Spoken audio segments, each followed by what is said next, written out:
قربانی کی رونقیں، قربانی کی رونقیں، قربانی کی رونقیں، رونقیں۔ ہمیں مدنی مذاکرے میں وہ کچھ سیکھنے کو ملتا ہے کہ جو ہم کتابوں سے نہیں سیکھ سکتے، اور پیر صاحب اپنی زندگی کے ایسے ایسے تجربات بیان فرماتے ہیں کہ جو ذہن و گمان میں بھی نہیں ہوتے۔ علم دین کا خزانہ جو ہے وہ لٹا رہے ہیں، اور ہر کوئی جو ہے وہ طرح طرح کے نئے سے نئے مسائل سے جو ہے وہ روشناس ہو رہا ہے۔ امیر اہل سنت کی محبت ایسی چیز ہے کہ یہ بندے کے اگر دل میں داخل ہو گئی ہے نا تو وہ خود بخود ہی مدنی مذاکروں کی طرف اور ادھر دعوت اسلامی کی طرف اس کا ذہن بن جاتا ہے۔ آج کے مدنی مذاکرے میں بھی جو حاضری مدینہ کے مناظر دکھائے گئے وہ دیکھ کر جو ہے وہ دل پرکیف ہو جاتا ہے، اور آقا علیہ الصلوۃ والسلام کی بارگاہ میں بار بار بعد حاضری کے لیے تڑپ اٹھتا ہے۔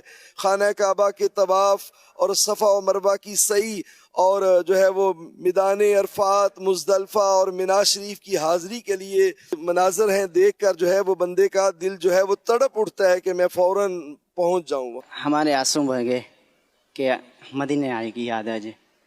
اللہ تعالی ہم سب لوگوں کو مدینہ دکھائے دے۔ 2 دن پہلے میرے وہم و گمان میں بھی نہیں تھا کہ میں کبھی کراچی فلانے مدینہ جاؤں گا یا نہیں جاؤں گا، کیونکہ میں اتنا دنیا داری میں اور اپنے معاملات میں تھا کہ میرے 2 دن پہلے میرے وہم و گمان میں بھی نہیں تھا۔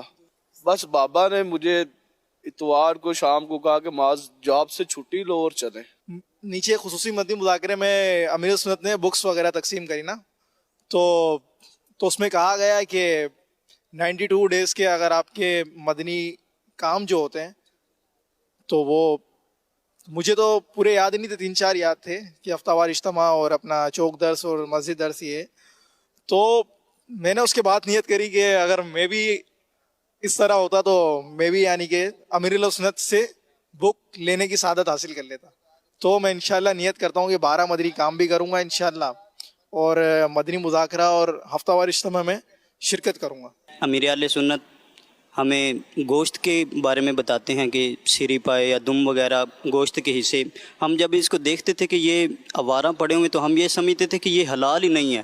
ادھر آگے پتہ چلا بھائی یہ چیزیں بھی حلال ہیں، یہ کھانی چاہیے، کھانے کے لیے بہت مفید ہیں۔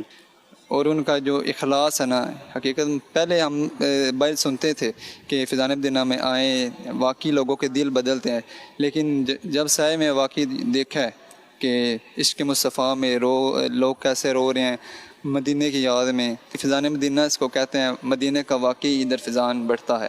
یہ آج کی بات، یہ بچپن سے میں دیکھ رہا ہوں میرے گھر میں مدنی چینل، فیضان مدینہ کے جمعہ رات کی اجتماع،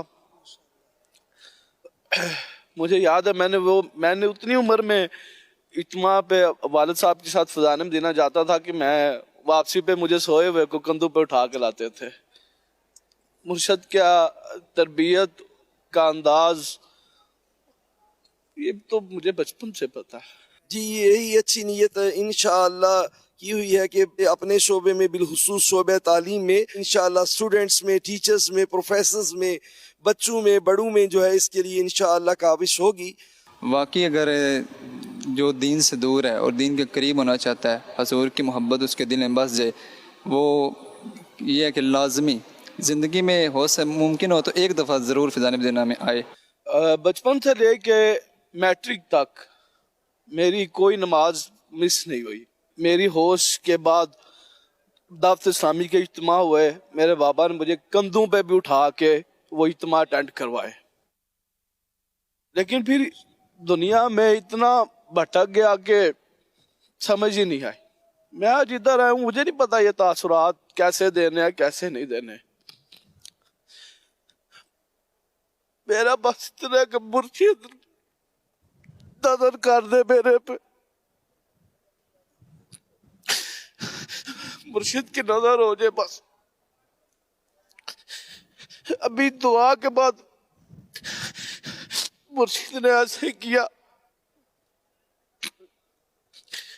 میرا دل چاہ رہا تھا کہ سب سے آگے میں ہوں، مرشد مجھے دیکھ لے، لیکن اسلامی بھائی تھے۔